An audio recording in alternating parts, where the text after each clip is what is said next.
la harpe électrique chez Harpelec. Nous allons exceptionnellement tester le montage avec ce qu'on appelle les modules de Monsieur Kemp. Alors ces modules, il en faut 2 pour une harpe, vous voyez. Donc vous prenez un tréteau bois, vous allez trouver dans les surfaces de bricolage, premier prix autour de 4,90 ou 5 euros. C'est autour de 5 euros actuellement. Et les modules en plastique injecté ou coulé. Ça peut se faire en 3D aussi, mais actuellement vous les avez de disponibles chez Naturapi. Je vous mettrai les prix, les références et les adresses en fin de vidéo. Actuellement vous les avez à 8,50 pièces, donc 17 euros les deux. Et vous allez gagner un temps phénoménal pour monter votre harpe très tôt.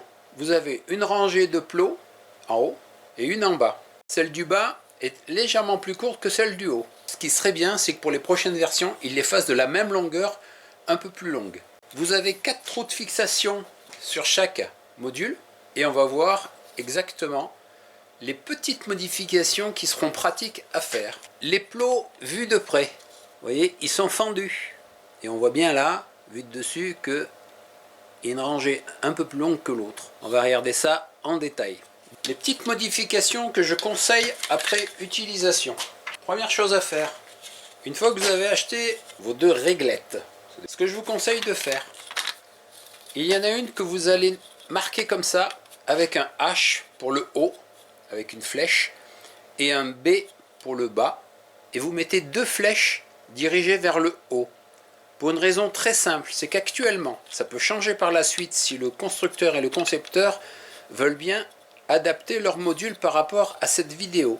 Chaque réglette possède une rangée de plots longue et une rangée courte. D'entrée, il faut mettre la rangée de plots longs en haut pour les 2 réglettes. La réglette du haut, vous la marquez avec un H, vous mettez une flèche comme ça, et vous mettez la rangée des plots les plus longs en haut. Ça explique l'histoire de la petite flèche. Nous avons les trous de fixation d'origine, on ne les bouge pas. La réglette du bas, vous avez marqué la lettre B pour bien que ce soit celle qui va se retrouver ici, en bas.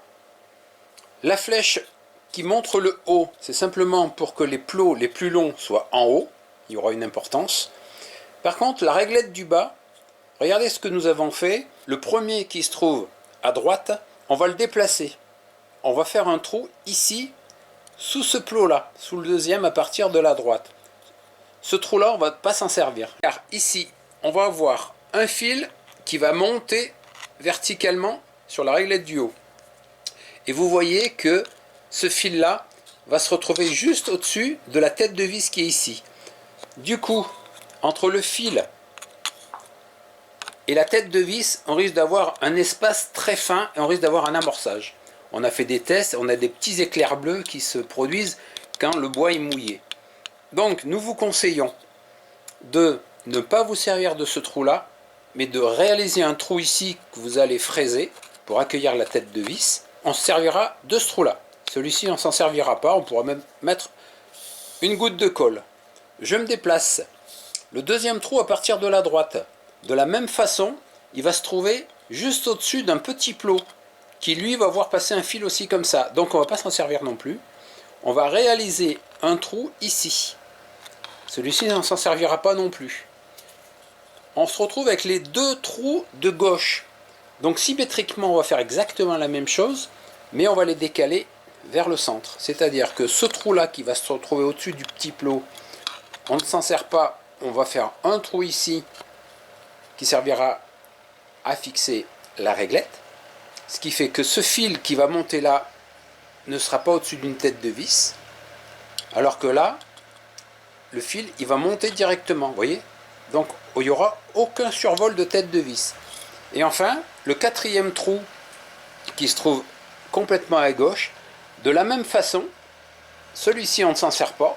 Et on va créer un trou ici pour fixer la réglette. On est bien d'accord? Donc, vous voyez, je recule un petit peu. On se retrouve, et j'ai mis les flèches noires exprès. Vous voyez les flèches là? Donc, on voit que ce trou, il vient ici. Ce trou vient ici. celui-ci vient ici, et celui-ci vient ici. Je répète, ça c'est pour la réglette du bas.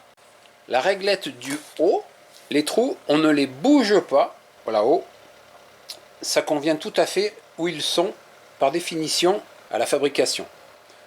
On passe à la fixation des réglettes sur le tréteau. Voici le tréteau que nous venons d'acheter et que nous avons passé en couleur avec 3 peintures habituelles, le marron, le noir et le vert. Avant de commencer à fixer les réglettes sur le tréteau, ce que je vous conseille de faire et qui vous facilitera le câblage, la réglette haut avec, si vous avez la possibilité, d'un fer à souder avec une panne plate comme ceci, un petit coup de chaud pour faire une petite gorge. Vous voyez la petite rainure? Chaque plot, regardez, a sa petite rainure. Ça va permettre, quand on va filer les plots avec le fil de cadre, de le bloquer, de façon à ce qu'il ne glisse pas et qu'il s'échappe du plot. Les petites gorges, pour mémoire, réglette haut, les gorges sont dessus et non pas dessous. On n'en a pas besoin dessous. Pour la réglette du bas, regardez, les gorges ne sont pas dessus, elles sont dessous. Vous voyez, chaque plot, je en rapproche, chaque plot a reçu son petit coup de fer à souder, ce qui permet au fil de se bloquer quand on va enrouler. On passe au câblage et on commence par la fixation des réglettes sur le tréteau. Pour la fixation de la réglette en haut du cadre, c'est là où on va gagner un temps infini. La réglette, vous la fixez directement sur le tréteau. Qu'est-ce que je prends comme vis? 4 vis. Alors elles font à peu près 15 à 16 mm de long et en diamètre 1 mm et demi à peu près. Vous voyez? Donc j'en prends 4 et 4 trous. On la positionne, c'est bien fabriqué parce qu'elles font quasiment la taille du tréteau. Et vous commencez toujours par les trous du milieu. Pourquoi? Parce que si vous commencez par les extérieurs, vous allez avoir votre plastique qui va gondoler. On enfonce légèrement avec le pouce et du coup, elle reste un peu plantée. Un petit coup de tournevis. Voilà, je l'ai pas serré exprès. Je mets la deuxième, la troisième, la quatrième. Et si vous êtes équipé, celle-ci, elle sort de chez Ikea, vous voyez. Elle me restait des meubles. Hop, regardez. Regardez un peu. Toc, toc. Et c'est quasi fini. Et on pose celle du bas de la même façon. Vous mettez bien toujours B et la flèche vers le haut, parce que rappelez-vous que on a fait les trous supplémentaires. Et surtout, on a fait les petites gorges, les petites saignées sous les plots, qui vont nous aider à tenir les fils. Donc ça, c'est hyper important. Allez, on fixe la réglette. On la pose. Pour la fixation des vis, je vous rappelle que pour la réglette du bas, on a décalé les trous. Vous vous rappelez ce que je vous ai dit? Donc je pars de la gauche vers la droite. On a ce trou qui est d'origine. On s'en sert pas parce que le fil va passer au-dessus de la tête de vis. Donc il vaut mieux créer un trou ici et mettre la vis ici. De la même façon, le deuxième trou ici, pareillement, et on le rapproche vers le centre en le décalant d'un plot pour qu'il se trouve sous un grand plot. Et les deux autres de droite, symétriquement, on les ramène vers le centre. Vous voyez? Pareillement. Donc ce trou qui est d'origine, moi je l'ai fait là, parce que ici je vais avoir un fil inox qui va monter, je ne voulais pas qu'il passe par-dessus la vis. Et la même chose par là. On va avoir un fil inox qui va monter comme ça, je ne voulais pas qu'il se retrouve là. Donc j'ai fait un trou ici, j'ai mis mes vis en dessous. On va zoomer vers le haut. Vous avez le premier plot. Si je tire un fil verticalement, comme ça, je vais me retrouver ici à moins de 2 cm et demi du bord du cadre. Bon, chez Arpelec, on ne le conseille pas trop. Donc nous avons pris la décision pour cette démonstration et pour les arcs qu'on utilise avec ces réglettes de Monsieur Kemp, de ne pas utiliser les premiers plots de chaque côté, c'est-à-dire ni en haut, ni en bas. Donc le plot que vous voyez au-dessus de la lettre H, celui-ci, on ne va pas s'en servir non plus. Une petite vérification avant d'attaquer le câblage. Quand vous avez fait la petite saignée ici avec votre fer à souder dessus, comme ça. Il est possible qu'il y ait un peu de plastique qui soit venu se mettre légèrement dans la gorge existante. Donc avec un couteau éventuellement, vous pouvez juste enlever, vous voyez vite fait, tac, tac, tac, tac. Vous enlevez la bavure plastique qui a dû se mettre dans le trou. Ça peut peut-être un peu vous gêner lors du câblage. On utilise du fil pour cadre, c'est du 100% inox. Ils font 0,3 mm de diamètre et c'est des bobines de 1 kg. Vous trouvez ça dans les bons rayons d'apiculture, les vrais. Hein. Attention à Amazon et autres sites qui vous vendent des alliages métalliques et votre fil va rouiller. En termes de pince coupante, je vous conseille cet excellent outil qui est une petite pince coupante très fine à bec très fin et très pointu. Et je continue. Alors j'ai mon rouleau qui se dévide, je descends, je remonte et regardez la vitesse, je passe au milieu, je tourne, je prends le milieu, je tends, je redescends, je tends, je prends, et ça c'est grâce aux petites gorges que nous avons réalisées avec le fer à souder. Ça évite au fil de sauter le plot. On est d'accord? Regardez. Regardez la vitesse où je vais. Nous avons câblé l'ensemble de la harpe en 10 minutes.